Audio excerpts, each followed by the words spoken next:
Representaciones de la intimidad en la época victoriana. Curiosidades del siglo XIX que aún hoy nos escandalizan. Saludos.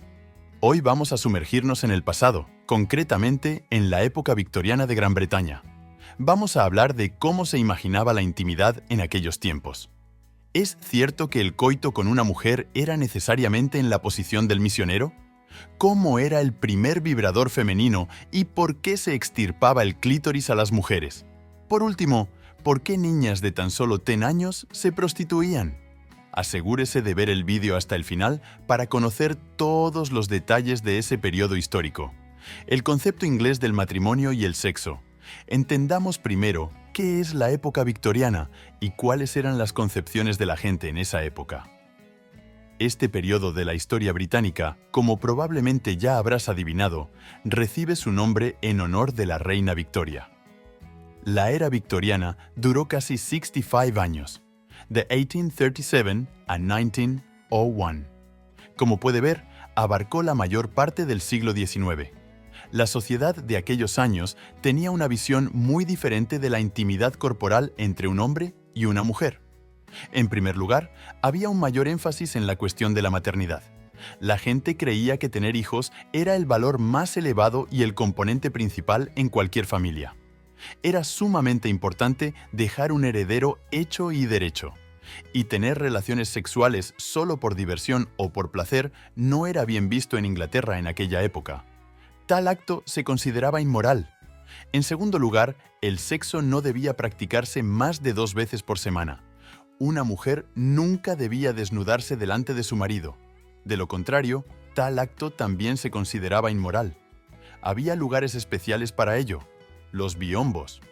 Por último, antepenúltimo siglo, se publicaron activamente libros especiales dedicados a la cuestión de la intimidad adecuada. Contenían algo así como una guía práctica y consejos tanto para las mujeres mayores como para las jóvenes. Y había una gran demanda de este tipo de publicaciones. En tercer lugar, en el apogeo de la época victoriana no se apoyó en absoluto la iniciativa del child free. Al contrario, la maternidad, según los británicos, se convirtió en la principal ocupación en la vida de las mujeres. Es cierto que una mujer tenía que observar una serie de reglas en el proceso de las relaciones sexuales. ¿Y qué es exactamente? Vamos a entender. Posiciones y excitación. Oh, ¿cómo son capaces de sorprender los ingleses con sus pensamientos y reglas de comportamiento en cuestiones de intimidad? Pero no hay que olvidar que estamos en otra época, y por lo tanto, las ideas sobre la vida íntima eran muy diferentes. Así, en el proceso de contacto corporal de los cuerpos, eran importantes las poses. Ahora hay un montón de diferentes variaciones, pero en el siglo XIX se pensaba de forma muy diferente. Se suponía que la pareja debía adoptar una postura de misionero. La mujer, a su vez, debía mantener las piernas completamente rectas y en ningún caso doblarlas. Se desaconsejaban las posturas de pie o de rodillas entre la pareja. Entre otras cosas, tampoco se ignoraba la cuestión del placer. En la época victoriana se creía que la mujer no debía recibirlo en absoluto, pero el hombre tenía todo el derecho a sentir todas las delicias de las actividades íntimas. Junto a esto, los ingleses tenían una idea peculiar de la excitación. Por ejemplo, creían que la sobreabundancia de excitación tendría un impacto negativo en el estado de una chica o mujer. Y, como creían los victorianos, una excitación excesiva podía provocar lesiones mortales. O la pérdida de la vista y ataques de locura. El vibrador en la época victoriana. Y ahora toquemos una cuestión bastante interesante relacionada con la autosatisfacción de las mujeres del siglo XIX. Además, fue en este siglo cuando apareció el primer vibrador. Pero, como era de esperar, tenía un aspecto bastante diferente. Resultó que fue con la ayuda de este método tratado enfermedad femenina llamada histeria.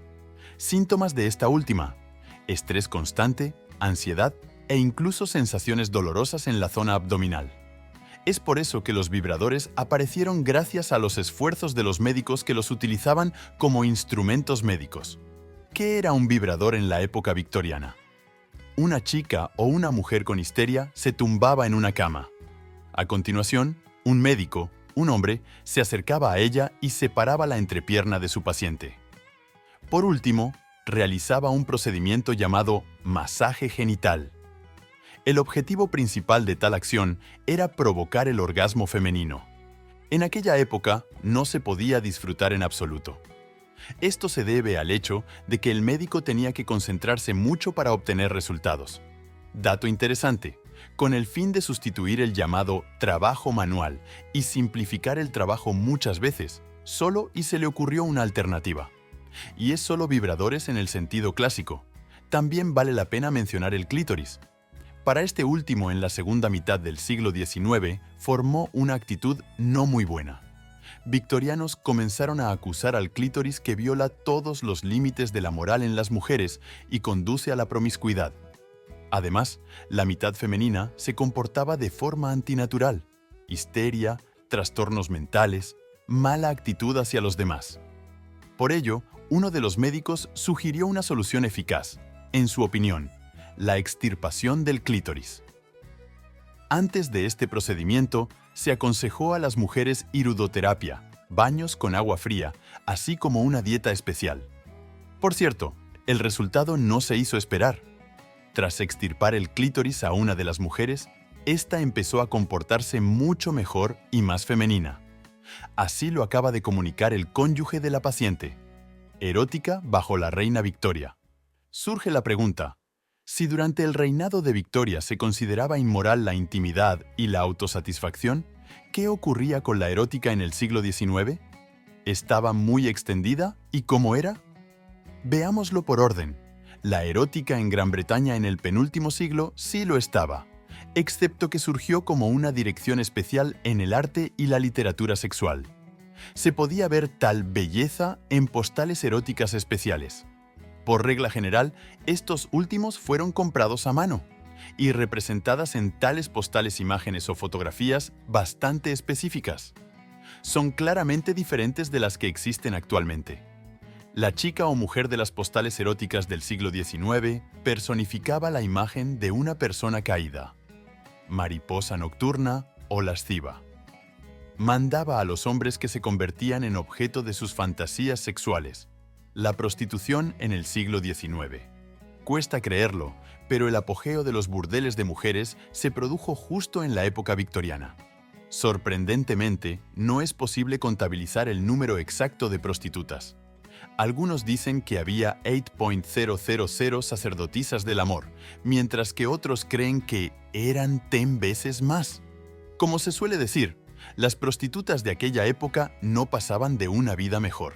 El camino de las mariposas nocturnas se elegía principalmente entre familias pobres. Por lo tanto, las prostitutas podían ser tanto chicas adultas, de 18 años o más, como chicas muy jóvenes, a partir de 10 años. Incluso las huérfanas se convertían en estas últimas.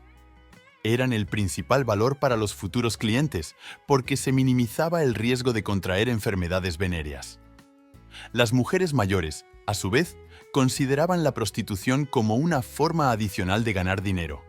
Durante el día, trabajaban en empresas industriales, tarea nada fácil debido a la carga de trabajo, y al anochecer se cambiaban de ropa y ganaban aún más.